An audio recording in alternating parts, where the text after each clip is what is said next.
Good morning student. तो आज हमारा टॉपिक है साइकोलॉजी। साइकोलॉजी की यूनिट 1 आज स्टार्ट करने वाले हैं। तो बेसिकली पहले हम पढ़ते हैं कि साइकोलॉजी होती क्या है। तो साइकोलॉजी क्या है? Psychology is the scientific study of mind.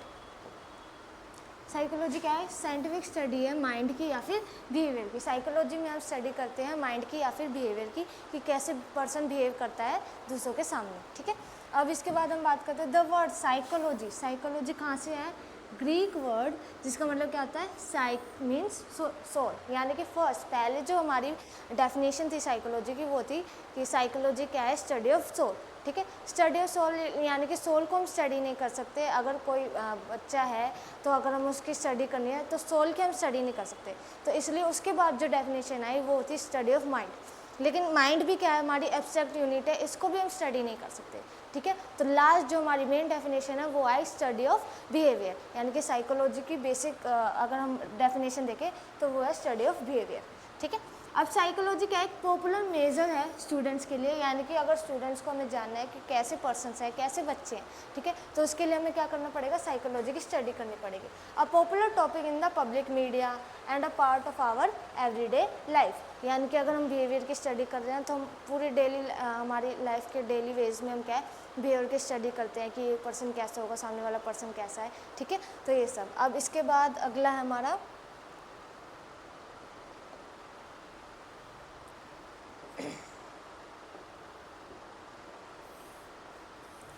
ठीक है, अब बात करते हैं मेन डेफिनेशन की। ठीक है, तो मेन डेफिनेशन क्या है हमारी कि साइकोलॉजी होती क्या है? तो ऑक्सफोर्ड डिक्शनरी की एक डेफिनेशन है जिसका मतलब है साइकोलॉजी क्या है? एक साइंटिफिक स्टडी है मेंटल प्रोसेस की या फिर बिहेवियर की, यानी कि इसमें हम साइंटिफिक स्टडी करते हैं कि कैसे मेंटल प्रोसेस होता है पर्सन का और कैसे वो बिहेव करता है।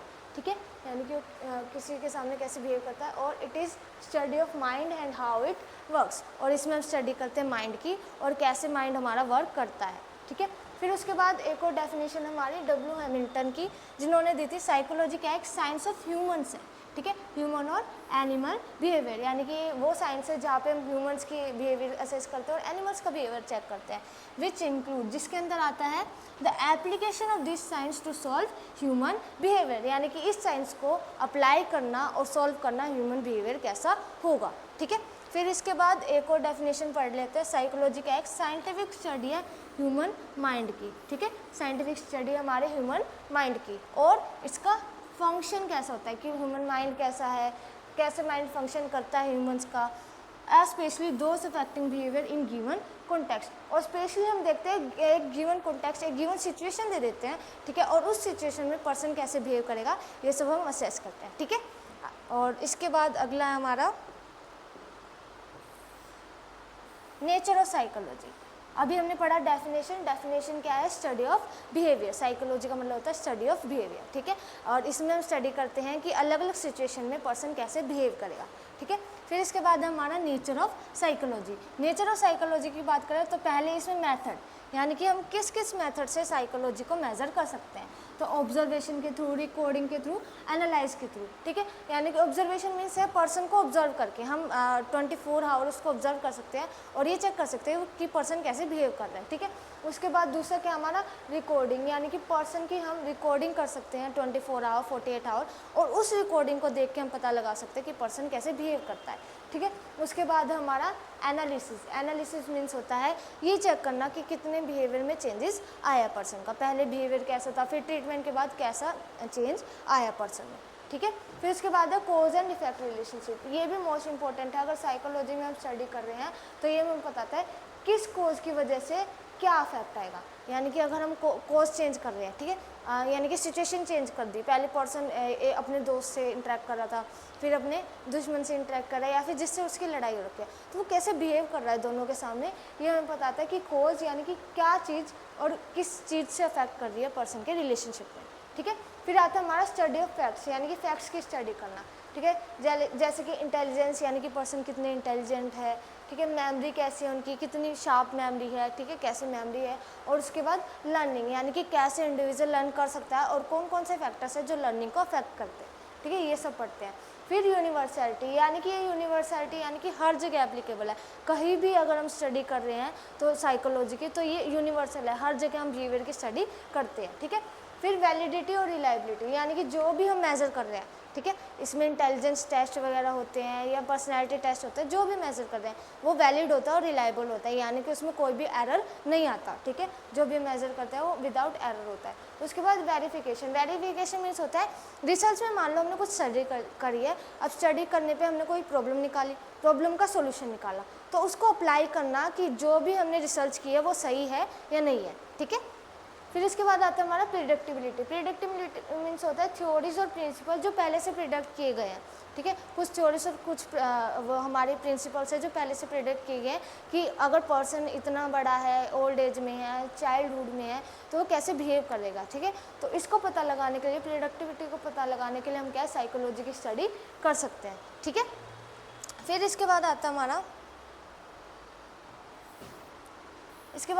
Scope of psychology. Scope of psychology means psychology को कहाँ कहाँ हम यूज़ कर सकते हैं, ठीक है। तो स्कोप ऑफ साइकोलॉजी के अंदर पहले आता है हमारा बिहेवियर हैज़ वेरियस एस्पेक्ट्स, यानी कि बिहेवियर के अलग अलग एस्पेक्ट्स है, अलग अलग चीज़ों से हम स्टडी कर सकते हैं बिहेवियर की। It can be studied from various angles, है ना, यानी कि ये क्या है, अलग अलग एंगल से हम इसको स्टडी कर सकते हैं बिहेवियर को। फिर उसके बाद है the scope of psychology so wide, ठीक है। अगर हम स्कोप की बात करें तो बहुत सारे स्कोप है, हर जगह हम बिहेवियर को एनालाइज करने के लिए साइकोलॉजी को यूज़ करते हैं, ठीक है। The recent growth of psychological knowledge has been so tremendous that it has been divided into special field या फिर ब्रांचेस, ठीक है। अभी रिसेंट ट्रेंड की वजह से क्या है, अलग अलग बहुत सारे स्कोप्स हैं साइकोलॉजी के, इसलिए उनको क्या है ब्रांचेस में डिवाइड किया गया है, ठीक है। और अगर हम ब्रांचेस की बात करें, ब्रांचेस ऑफ साइकोलॉजी, तो बेसिकली 2 ब्रांचेस हमारे पास, पहली है प्योर साइकोलॉजी और सेकंड वन है हमारी अप्लाइड साइकोलॉजी, ठीक है। तो हम बारी बारी पढ़ेंगे, पहले प्योर साइकोलॉजी पढ़ेंगे। प्योर साइकोलॉजी क्या होता है, प्योर एंड अप्लाइड दोनों में डिफरेंस देखते हैं पहले, ठीक है। तो हमारा pure psychology and applied psychology. Pure psychology क्या होती है, ये एक फ्रेमवर्क होती है या फिर थ्योरी होती है जिसका एम क्या है, इट्स कंटेंट डील, यानी कि इस थ्योरी में जो भी कंटेंट है उसको चेक करना कि जो भी थ्योरी हमने दी है वो सही है या नहीं है, with the formulation of psychological principle, ठीक है। साइकोलॉजिकल प्रिंसिपल थ्योरी लगाई है, उनको चेक करना कि वो कंटेंट कैसा है। इट सजेस्ट वेरियस मेथड, ये हमें अलग अलग मेथड बताता है और टेक्निक्स बताता है कि हम कैसे एनालाइज कर सकते हैं, कैसे असेस कर सकते हैं कि जो हमने थ्योरी बनाई है वो सही है या नहीं, ठीक है, और कैसे चेंजेस ला सकते हैं, ठीक है, यानी कि बिहेवियर को कैसे चेंज कर सकते हैं। अगर पर्सन अग्रेसिव है ज़्यादा तो हम पहले उसको एनालाइज करेंगे कि वो अग्रेसिव क्यों है, किस वजह से है, ठीक है, असेस करेंगे। फिर उसके बाद क्या है, हम अलग अलग अपने सॉल्यूशन लगाएंगे ताकि हम क्या है उसको चेंज कर सकें, यानी कि मॉडिफाई कर सकें, ठीक है। फिर उसके बाद आता है हमारा अप्लाइड साइकोलॉजी। अप्लाइड साइकोलॉजी, पहले तो प्योर साइकोलॉजी, प्योर में हम ओनली थ्योरेटिकल नॉलेज को एनालाइज करते हैं, अप्लाइड में उस थ्योरी को जनरेट करते हैं या फिर प्रैक्टिकल शेप बनाते हैं। प्रैक्टिकल शेप मीन्स थ्योरी जो भी जनरेट की गई है उसको अप्लाई करना, वो होता है हमारा अप्लाइड साइकोलॉजी के अंदर, ठीक है। एक बार पढ़ लेते हैं। इन अप्लाइड साइकोलॉजी जो थ्योरी जनरेट हुई है through pure psychology, pure psychology से जो थ्योरी बनाई है हमने उसको हम प्रैक्टिकल शेप प्रोवाइड करते हैं, यानी कि एनालाइज करते हैं कि जो भी हमारी थ्योरी है वो सही है या नहीं, यानी कि अप्लाई करना, ठीक है। Its application of psychological rules, इसको हम अप्लाई करते हैं साइकोलॉजिकल रूल्स के अंदर, प्रिंसिपल के अंदर, थ्योरीज के अंदर, and technique with reference to the real practical life situation. और इसमें हम देखते हैं हमारी रियल प्रैक्टिकल लाइफ सिचुएशन, यानी कि प्रैक्टिकली रियल लाइफ में कैसे पर्सन बिहेव करता है, और इस थ्योरी जो भी हमने थ्योरी बनाई है उसको अप्लाई करके देखना, वो आता हमारा अप्लाइड साइकोलॉजी के अंदर, ठीक है। इसके बाद आता हमारा प्योर साइकोलॉजी और अप्लाइड साइकोलॉजी के अंदर हम पढ़ेंगे। सबसे पहले हमारा प्योर साइकोलॉजी। तो प्योर साइकोलॉजी के अंदर हमारे कौन कौन से टाइप्स आते हैं। तो पहला हमारा जनरल साइकोलॉजी।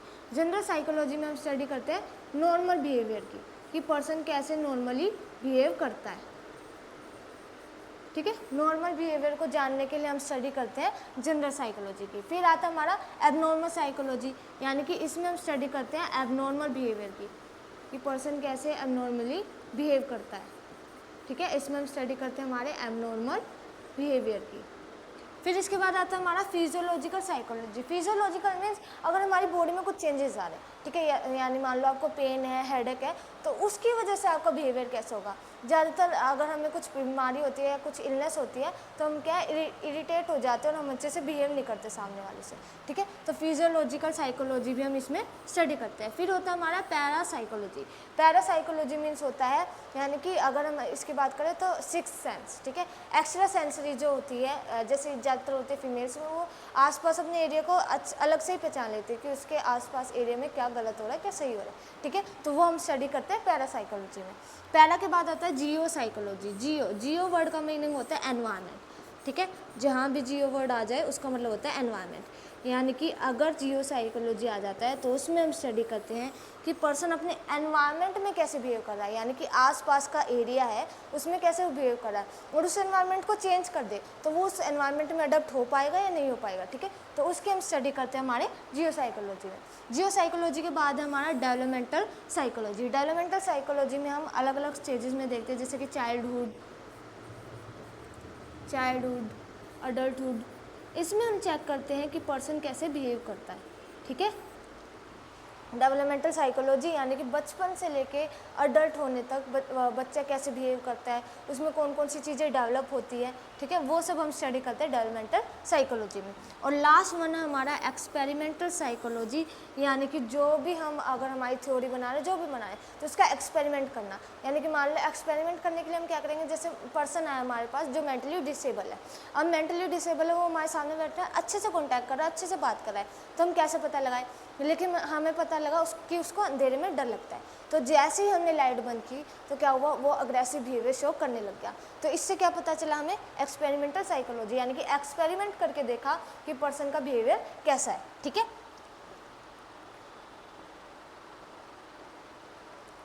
ठीक है, प्योर साइकोलॉजी के जनरल साइकोलॉजी ये सब है, एक बार स्टडी कर लेते हैं। जनरल साइकोलॉजी में हम देखते हैं फंडामेंटल रूल्स, प्रिंसिपल, थ्योरी, ठीक है, और इसमें स्टडी करते हैं बिहेवियर ऑफ नॉर्मल अडल्ट, यानी कि अगर नॉर्मल पर्सन है तो उसका बिहेवियर कैसा होगा वो हम जनरल साइकोलॉजी के अंदर स्टडी करते हैं, ठीक है। वही हम एबनॉर्मल साइकोलॉजी में हम स्टडी करते हैं मेंटल डिसऑर्डर की, उनकी कॉजेज़ की और उनके ट्रीटमेंट की, कि मेंटल डिसऑर्डर क्या है और मेंटल डिसऑर्डर कैसे होते हैं, क्यों होते हैं, किस कारण की वजह से होते हैं, वो कॉजेज़ जानने के लिए और कैसे उनको ट्रीट कर सकते हैं, ठीक है। ये सब पढ़ने के लिए हम स्टडी करते हैं एबनॉर्मल साइकोलॉजी के। एबनॉर्मल साइकोलॉजी के बाद आता है हमारा सोशल साइकोलॉजी, यानी कि इसमें हम देखते हैं ग्रुप बिहेवियर, कि पर्सन ग्रुप में कैसे बिहेव कर रहा है, ठीक है। इंटर रिलेशनशिप, यानी कि एक पर्सन एक ग्रुप में बैठा है तो वो वहाँ पे कैसे बिहेव कर रहा है, उसको स्टडी करने के लिए हम स्टडी करते हैं सोशल साइकोलॉजी की, ठीक है।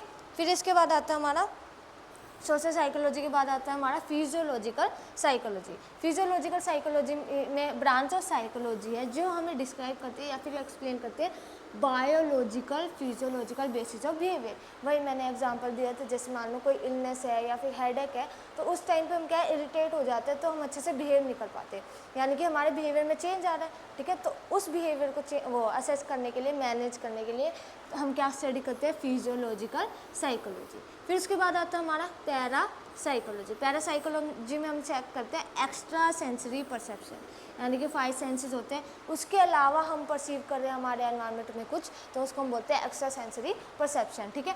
कॉजेज क्या है, रीबर्थ, ठीक है, मान लो बोलते हैं ना पुनर्जन्म होना, दोबारा से जन्म हुआ, उसको कह सकते हैं टेलीपैथी, ठीक है, अलाइड प्रॉब्लम या फिर पैरानॉर्मल एक्टिविटी, यानी कि 5 सेंसेस है उससे एक्स्ट्रा कुछ वो इंडिविजुअल कर रहा है, तो वो सब हमारे पैरासाइकोलॉजी के अंदर हम स्टडी करते हैं।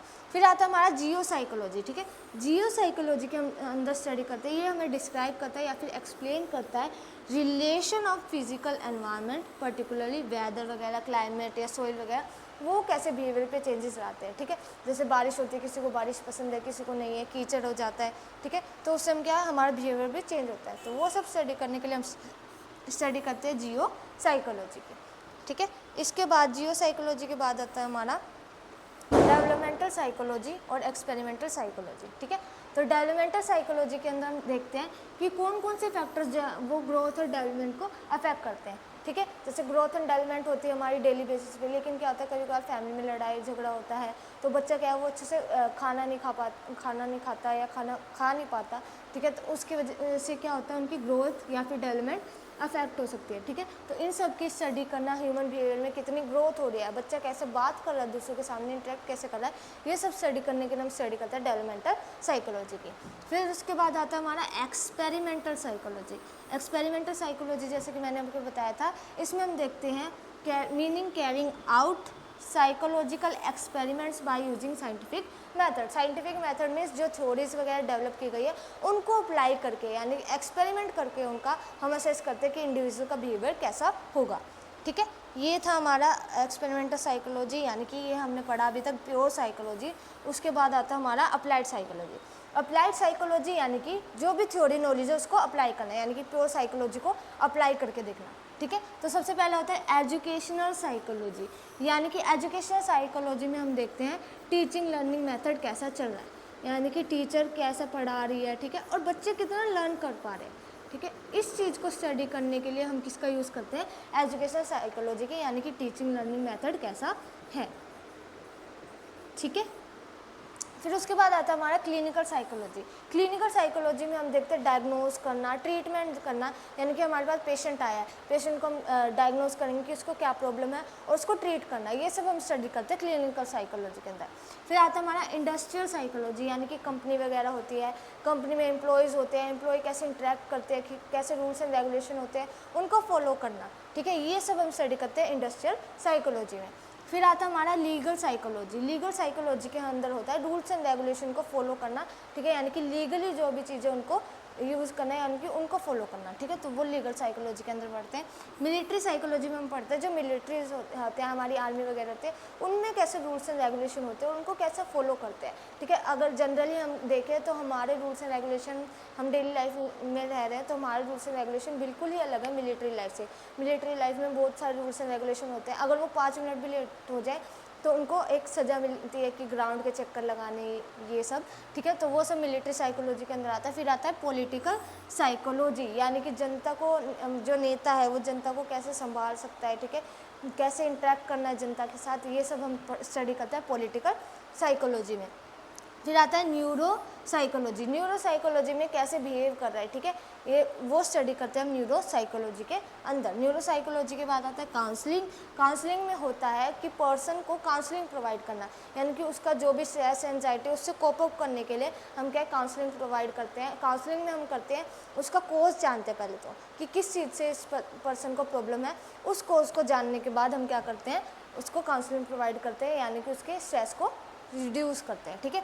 उसके बाद आता है हमारा हेल्थ साइकोलॉजी। हेल्थ साइकोलॉजी में हम स्टडी करते हैं कि पर्सन की हेल्थ कैसी है और कैसे अफेक्ट होती है डेली लाइफ में, ठीक है, ये सब स्टडी करने के लिए हम हेल्थ साइकोलॉजी करते हैं। फिर होता है कम्युनिटी साइकोलॉजी, यानी कि एक पर्सन है कम्युनिटी में कैसे बिहेव करेगा, इस सब को स्टडी करने के लिए हम करते हैं कम्युनिटी साइकोलॉजी। कम्युनिटी साइकोलॉजी के बाद आता है हमारा कंज्यूमर साइकोलॉजी, ठीक है, यानी कि कंज्यूमर मीन्स होता है उपभोक्ता, कि कैसे हम अगर दुकान पे जा रहे हैं तो वहाँ पे हम कैसे इंटरेक्ट कर रहे हैं, ठीक है, इन सब को स्टडी करने के लिए हम करते हैं कंज्यूमर साइकोलॉजी। फिर आता है हमारा एनवायरमेंटल हेल्थ साइकोलॉजी, यानी कि एनवायरनमेंट में कुछ चेंज आया तो बिहेवियर में कैसे चेंज आएंगे, इन सबको स्टडी करने के लिए हम करते हैं एनवायरमेंटल हेल्थ साइकोलॉजी, ठीक है। फिर उसके बाद हमारा लास्ट होता है स्पोर्ट्स साइकोलॉजी, यानी कि अगर कोई स्पोर्ट्स पर्सन है वो कैसे इंटरेक्ट करता है सामने वाले पर्सन के साथ, उसको हम स्टडी करते हैं स्पोर्ट्स साइकोलॉजी के अंदर, ठीक है। तो चलो एक एक करके पढ़ते हैं सबको कि क्या इनके अंदर है। सबसे पहले आता है हमारा एजुकेशनल साइकोलॉजी। एजुकेशनल साइकोलॉजी के अंदर हम पढ़ते हैं tries to apply psychological principles और थ्योरी और technique to human behaviour in education situation, यानी कि एजुकेशनल सिचुएशन में प्रिंसिपल्स, थ्योरीज और टेक्निक्स को हम कैसे यूज़ कर सकते हैं, इन सबको यूज़ करना हम स्टडी करते हैं एजुकेशनल साइकोलॉजी में। फिर आता है हमारा क्लिनिकल साइकोलॉजी, जो हमें बताता है कोज ऑफ मेंटल इलनेस, यानी कि कौन सा कोज है जो मेंटल इलनेस कोज करता है, और abnormal behaviour of a patient, यानी कि पेशेंट कैसे एबनॉर्मल बिहेवियर शो कर सकता है, ठीक है, और हमें बताता है ट्रीटमेंट कि कैसे क्या चीज़ें हम ट्रीट कर सकते हैं, कैसे हम ट्रीट कर सकते हैं इंडिविजुअल को। फिर उसके बाद आता है हमारा इंडस्ट्रियल साइकोलॉजी। इंडस्ट्रियल साइकोलॉजी में हम देखते हैं पीपल एट वर्क, ठीक है, कि वर्क पे पीपल कैसा काम कर रहे हैं, इसका दूसरा नाम अगर बोले हम पर्सनल साइकोलॉजी, ठीक है। Personal psychology, industrial psychology investigate issues such as how to make job more rewarding, ठीक है। अब जैसे मान लो हम इंडस्ट्रियल साइकोलॉजी में स्टडी कर रहे हैं, तो इंडस्ट्रियल साइकोलॉजी में देखते हैं कि इफेक्टिवनेस कैसे बढ़ाए, यानी कि एम्प्लॉय अगर काम कर रहा है तो उसका इफेक्टिवनेस कैसे बढ़ाए। तो हम क्या कर सकते हैं, उनको रिवॉर्ड सिस्टम दे सकते हैं, पनिशमेंट सिस्टम प्रोवाइड कर सकते हैं, यानी कि अगर वो अच्छा काम कर रहे हैं तो उनको रिवॉर्ड प्रोवाइड किया जाएगा, और अगर गलत काम कर रहे हैं, अच्छा काम नहीं कर रहे तो उनको पनिशमेंट प्रोवाइड की जाएगी, ठीक है। फिर इसके बाद आता है हमारा इंडस्ट्रियल साइकोलॉजी के बाद आता है हमारा legal psychology and military psychology. Legal psychology में हम देखते हैं study the behaviour of person, जैसे कि क्लाइंट्स, क्रिमिनल्स, विटनेस, यानी कि वो क्यों बने ऐसा, विटनेस यानी कि क्रिमिनल क्यों बने, ठीक है, क्या ऐसा रीज़न है कि वो क्रिमिनल बने, और इस रीज़न को रिमूव करना ताकि क्या है वो रूल्स एंड रेगुलेशन को फॉलो करे जो सोसाइटी में चलते हैं, ठीक है। तो वो हम लीगल साइकोलॉजी के अंदर पढ़ते हैं। उसके बाद होता है हमारा मिलिट्री साइकोलॉजी, जिसमें साइकोलॉजी का यूज़ किया जाता है, जो भी प्रिंसिपल है साइकोलॉजी के उनको यूज़ किया जाता है टेक्निक का इन मिलिट्री साइंस में। मिलिट्री साइंस में इस टेक्निक या रूल्स एंड प्रिंसिपल्स का यूज़ किया जाता है, ठीक है। फिर इसके बाद आता है हमारा मिलिट्री साइकोलॉजी के बाद आता है हमारा political psychology, neuro psychology and counselling, ठीक है। तो पॉलिटिकल साइकोलॉजी में क्या है, relate itself with use of psychological principle and technique in study political और ड्राइव पॉलिटिकल गेम्स, यानी कि पॉलिटिकल गेम्स कैसे कर सकते हैं हम, कैसे इंटरेक्ट करें हमारी जनता से, ठीक है, पॉपुलेशन से कैसे इंटरेक्ट करना है, इन सब की स्टडी हम करते हैं पॉलिटिकल साइकोलॉजी में, ठीक है। फिर आता है हमारा न्यूरो साइकोलॉजी। न्यूरो साइकोलॉजी में हम स्टडी करते हैं न्यूरोलॉजी, ठीक है। इसका एम होता है हमारा understand how the structure and function of the brain relate to specific psychological process, यानी हमारे ब्रेन का जो स्ट्रक्चर है वो कैसे एक साइकोलॉजिकल प्रोसेस बनाता है, यानी कि हम कैसे बिहेव करते हैं, मेमोरी कहाँ स्टोर होता है, ठीक है, सेरिबेलम ब्रेन के पार्ट्स हैं वहाँ पे क्या चीज़ें स्टोर होती है, कैसे स्टोर होती है, ये सब हम स्टडी करते हैं हमारे न्यूरो साइकोलॉजी के अंदर, ठीक है। फिर आता है हमारा काउंसलिंग। काउंसलिंग में हम स्टडी करते हैं focus more on normal developmental issue, normal development में क्या क्या इशू आ रहा है उन सबको स्टडी करते हैं, और एवरीडे स्ट्रेसेस कि डेली लाइफ में क्या क्या स्ट्रेस हो रहा है, ठीक है, जैसे एम्प्लॉयमेंट है, हम काम कर रहे हैं डेली लाइफ में, वहाँ पे हमें स्ट्रेस अराइज हो रहा है, और उस स्ट्रेस के आने की वजह से क्या है हम एबनॉर्मल बिहेवियर शो कर रहे हैं, यानी कि अच्छे से इंटरेक्ट नहीं कर पा रहे, आइसोलेट हो जाते हैं, ज़्यादा सोच नहीं पाते, ठीक है। तो ये सब अगर वो आ रहे हैं, साइन एंड सिम्टम आ रहे हैं, तो उन सब को कम करने के लिए, रिड्यूस करने के लिए या फिर ट्रीट करने के लिए हम किसका यूज़ करते हैं, काउंसलिंग का, ठीक है। काउंसलिंग के बाद हमारा आता है भाई हेल्थ साइकोलॉजी, कम्युनिटी साइकोलॉजी और कंज्यूमर साइकोलॉजी। हेल्थ साइकोलॉजी में हम चेक करते हैं एप्लीकेशन ऑफ साइकोलॉजिकल थ्योरी और research to health and illness, यानी कि जो भी हमारी साइकोलॉजिकल थ्योरी है, रिसर्च बनाई है, उसको हेल्थ और इलनेस में यूज़ करना, ठीक है। अब क्लिनिकल साइकोलॉजी में फोकस करते हैं मेंटल हेल्थ पे, अगर क्लिनिकल साइकोलॉजी है तो वहाँ पे फोकस करते हैं मेंटल हेल्थ पे, यानी कि अगर पर्सन के ब्रेन में कुछ डैमेज हो गया तो वो क्या बिहेवियर भी अच्छे से नहीं कर पाएगा, ठीक है। तो इन सबको एनालाइज करने के लिए हम क्या है, हम स्टडी करते हैं हेल्थ साइकोलॉजी की। हेल्थ साइकोलॉजी के बाद आता है हमारा कम्युनिटी साइकोलॉजी, यानी कि इसमें हम अप्लाई करते हैं साइकोलॉजी और थ्योरी रिसर्च फाइंडिंग को कहाँ पे, सॉल्व सोशल प्रॉब्लम, यानी कि सोशल प्रॉब्लम, जैसे सोशल प्रॉब्लम हो कैसे सकती है, एग्जांपल के तौर पे हम इंडिविजुअल यानी कि सामने वाले पर्सन से इंटरेक्ट नहीं कर पा रहे, इंट्रोवर्ट है, ठीक है, और बोलने में घबराहट होती है, ठीक है, और शिवरिंग होती है, तो ये क्या है, एक सोशल प्रॉब्लम हो सकती है, यानी कि सोसाइटी से हम इंटरेक्ट नहीं कर पा रहे, तो इसको ठीक करने के लिए हम यूज़ करते हैं कम्युनिटी साइकोलॉजी का, ठीक है। फिर आता है हमारा कंज्यूमर साइकोलॉजी। कंज्यूमर साइकोलॉजी होती है study of how people relate to product, यानी कि पीपल्स कैसे प्रोडक्ट से रिलेट करते हैं, and service that they purchase और यूज़, वो सर्विसेज जो वो परचेज करते हैं या फिर यूज़ करते हैं तो वो कैसे इंटरेक्ट करते हैं उसमें, ठीक है, कैसे इन्वॉल्व होते हैं, कैसे प्रोडक्ट्स को यूज़ करते हैं, इन सब की स्टडी करने के लिए हम कंज्यूमर साइकोलॉजी का यूज़ करते हैं, ठीक है। फिर इसके बाद आता है हमारा एनवायरमेंटल हेल्थ साइकोलॉजी और स्पोर्ट्स साइकोलॉजी। एनवायरमेंटल साइकोलॉजी में क्या करते हैं हम, inter relationship between environment and human behaviour, यानी कि ह्यूमन बिहेवियर और एनवायरनमेंट में क्या रिलेशन है, इसकी स्टडी करने के लिए हम यूज़ करते हैं हमारा एनवायरमेंटल हेल्थ साइकोलॉजी का, ठीक है। फिर इसके बाद आता है हमारा स्पोर्ट्स साइकोलॉजी। स्पोर्ट्स साइकोलॉजी क्या होता है, एक न्यूली डेवलपिंग फील्ड है, यानी कि एक नई ही डेवलपिंग फील्ड है जहाँ पे हम स्टडी करते हैं। इसमें हम स्टडी करते हैं psychological and mental factors that influence and are influence by participation and performance, ठीक है, यानी कि हमारा मेंटल फैक्टर कैसे चेंज हो सकता है अगर हम पार्टिसिपेट कर रहे हैं और नॉन पार्टिसिपेंट है, और हम पार्टिसिपेट कर रहे हैं तो अगर हम हार गए तो क्या स्ट्रेस हो सकता है, ठीक है, और अगर हम जीत गए तो हम हैप्पी हो सकते हैं, ठीक है। तो हमारे स्पोर्ट्स साइकोलॉजी में हम स्टडी करते हैं कि जो हम पार्टिसिपेट कर रहे हैं वो कैसे हमारे फैक्टर को अफेक्ट कर पा रहा है, ठीक है, हमारे बिहेवियर को कैसे अफेक्ट कर पा रहा है, ठीक है। फिर लास्ट वन अभी इतना ही करते हैं, स्कोप ऑफ साइकोलॉजी क्या है ये पढ़ लेते हैं लास्ट, ठीक है। तो स्कोप ऑफ साइकोलॉजी में हम स्टडी करते हैं कि साइकोलॉजी का कहाँ कहाँ हम यूज़ कर सकते हैं, ठीक है। तो सबसे पहले psychology will enable nurse to understand herself. Psychology पहला काम क्या करती है कि नर्स की हेल्प करती है कि वो खुद को समझे, ठीक है। अगर वो खुद को समझ पाएगी क्या है तो वो पेशेंट को भी अच्छे से समझ पाएगी, ठीक है। फिर दूसरा काम क्या है, it will help to understand other people, यानी कि अगर हम अपने आप को समझ पा रहे हैं तो हम क्या है दूसरे पीपल्स को भी, सामने वाले पर्सन को भी समझ सकते हैं, ठीक है। फिर उसके बाद क्या आता है, the study of psychology will help और गेन बेटर अंडरस्टैंडिंग। अगर हम साइकोलॉजी की स्टडी क्या कर रहे हैं तो ये क्या हमारी हेल्प करता है बेटर अंडरस्टैंडिंग के लिए और कम्युनिकेशन प्रोसेस को बनाने के लिए, ठीक है। अगर हम सामने वाले को समझ पा रहे हैं, अपने आप को समझते हैं तो हमारा जो कम्युनिकेशन है वो बेटर हो सकता है, ठीक है। और कम्युनिकेशन अगर हम कर रहे हैं, ठीक है, जब भी हम कम्युनिकेशन करते हैं तो मेन अगर हम नर्स का काम होता है वो होता है IPR मेंटेन करना। IPR मीन्स होता है इंटर पर्सनल रिलेशनशिप, ठीक है। और इंटरपर्सनल रिलेशनशिप जब ही नर्स बना सकती है जब वो पेशेंट का ट्रस्ट गेन करे, ठीक है।